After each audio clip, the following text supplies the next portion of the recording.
going on, everybody? Welcome to The Obsession. I'm Carl Lefke. I'm Mike Saylor. Mikey, What up? big question. I doubt it. Big question. Okay.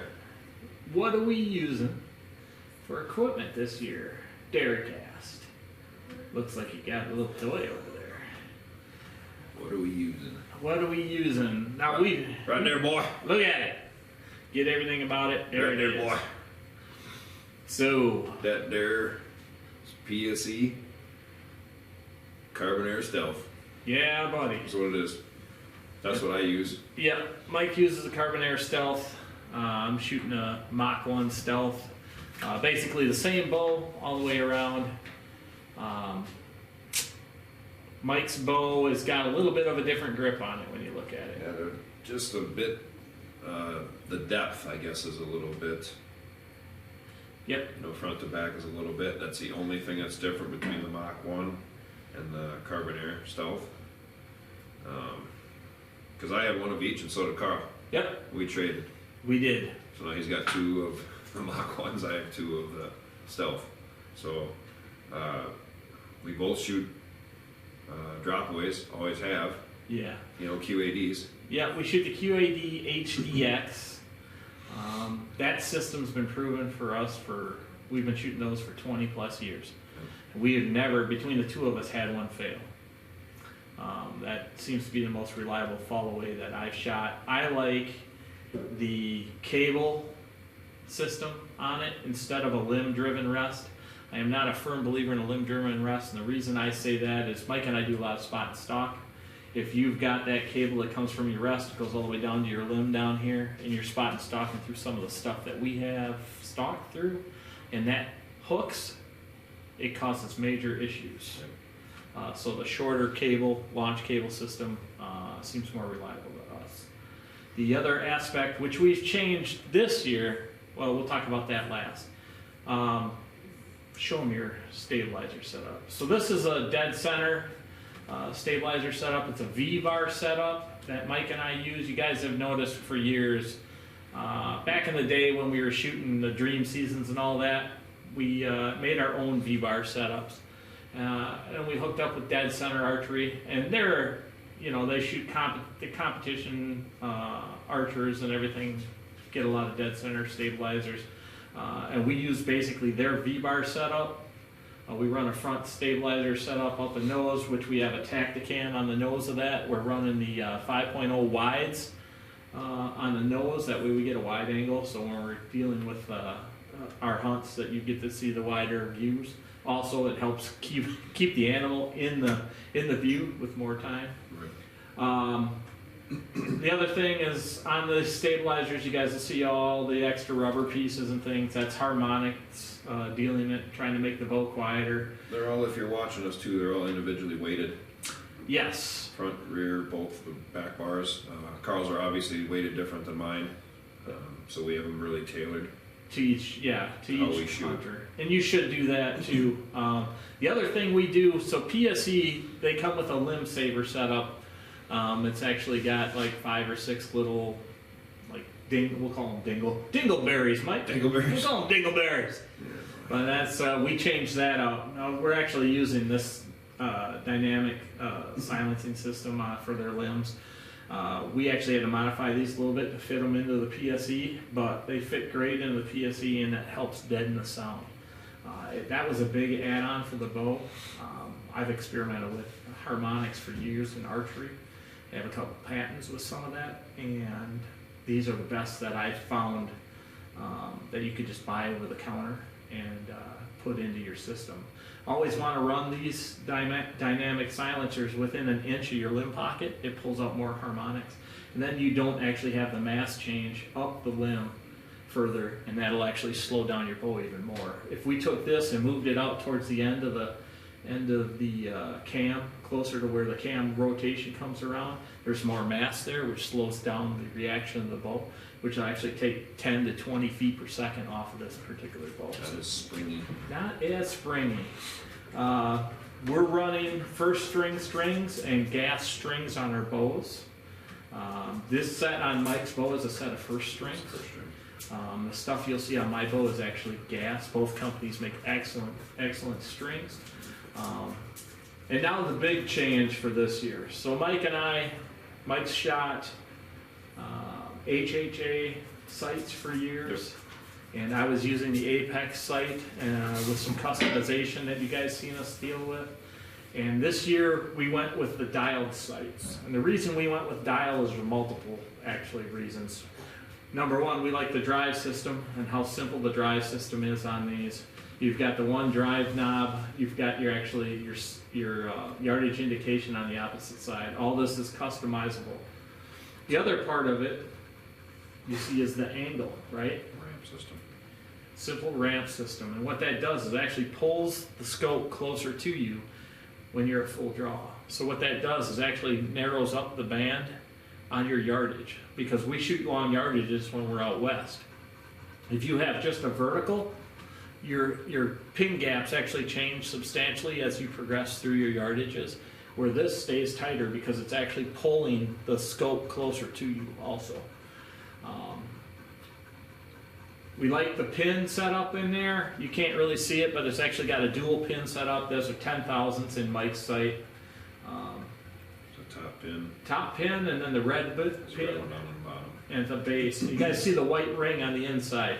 When we're looking through our peeps, we can actually see that white ring just on the edge around the circle of our peep. That helps keep us squared at longer yardages, downhill angles, side hill angles, and uphill angles. That way we can make a good shot. It's real important when you're out west, you're shooting antelope, mule deer, elk, anything in the mountains or on the hills. It's important to make sure you do that. Does it have a window on the top to close for your light? Yeah. You want to gather more light into your fiber optics? Yep, and then we modified it a little bit. We put a lighting system actually in that. When we're out in some states, we actually have to pull that off. That can't be on there because you can't use lighted sights in certain states. And at that point, all we do is put a different plastic cover on there. It just clicks on and off. And then this setup here, Mike and I used for our indoor 3D. And you can hunt with it here in Wisconsin if we want to have a lighted pin. So this actually turns on, the light gets bright, and we can control how bright the light is based off of the target. So if you go all the way up, it kind of, what we call starburst, makes the pin look bigger, and then you can pull it down and still retain that really tight pin for when we're shooting at 12 rings and stuff for money in competition rounds for hunter class. Also, which we don't have here, we'll grab that one there, arrow. If you can't grab it, grab one off the other side. All right, so this is the arrow Mike's going to be shooting this year. It's the same as we shot last year. This is a Black Eagle Rampage. Mike shoots 300 spine because he shoots 70 pounds with a 29-inch draw. It comes out perfect for our arrow setup. We did change the vanes this year. You can see this one's used. It's the one that killed Mike's antelope last year at 75 yards. Double long, nice shot, bro. Thank you. Right on. But last year we were shooting the AAE Max. This year we've gone to the hybrid. The hybrid's configuration is just like this, except the plastic is a little bit different. It seems to be a little more pliable, which makes our arrows fly through the air a little bit quieter. We'll be using the same wraps. And Mike's favorite broadhead. Thunderhead, baby. How big are you shooting? 125s. 125 on the nose, and then we got basically a 60 grain stainless steel insert outsert. Outsert, yeah. Yep. So we're running 17% forward to center on this arrow. This arrow weighs 520 grains, close to that. And I do not shoot lighted knocks. No lighted knock. It's coming out of the bow right around 300 feet per second. Yep. And has a ton of energy and good for killing any North American game animal. That's pretty much our setup. And that's what we're hunting with. Yeah. They're pretty much mirror images of each other. Yep. Both are. Arrows are a little shorter, that's it. Yep. Oh, the other thing I'll add is we run a 4-vane configuration.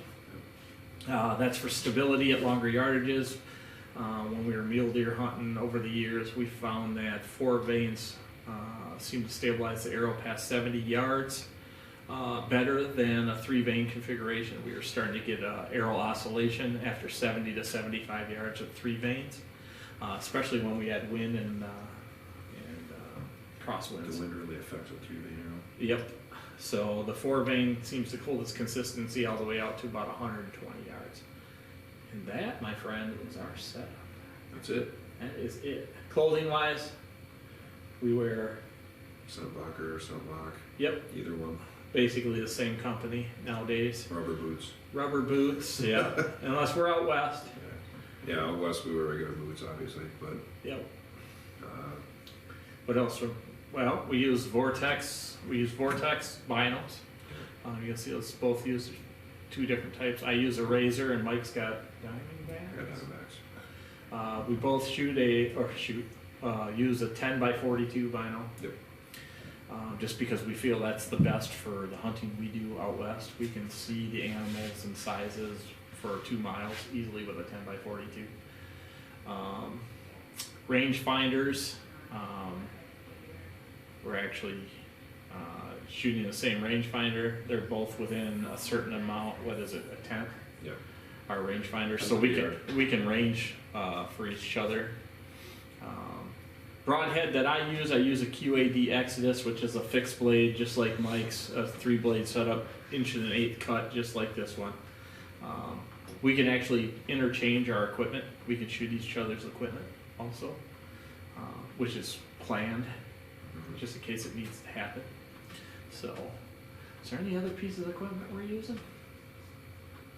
And that's pretty simple. We shoot the same release. Oh yeah. Carter just cause plus. Yeah. Cut down to 2-finger. Yeah, there's a lot to that. Our releases are a little bit different than what the factory Carter is. We cut them down just so we don't have a string oscillation issue under our push-pull when we release. We cut them down to 2-finger setups so we pull straighter through the shot. That is it. Hopefully that answered everybody's question. That's the equipment we're using this year for all of our hunts, which start in 2 weeks. 2 weeks. Yeah, buddy. Muleys and Antelope, South Dakota. I gotta go. I got to go. If you guys want to listen to the podcast, check it out right here. YouTube. Also, you can check us out and listen to us on Spotify, Google, Apple. iHeart. RSS.com. Right on. Watch us on YouTube. Subscribe right down here in the right-hand corner. Just hit the Reaper. If you guys got any questions, go ahead and throw them in the comments. If you want us to talk about anything else, you have any questions about hunting tactics or anything like that, leave them right here in the comments. We appreciate each and every one of you. Don't forget, we get 5,000 subscribers. We're going to give a site away. So click and like us, whether you like us or not. You could win free stuff. Free stuff is coming your way. We appreciate it. Later.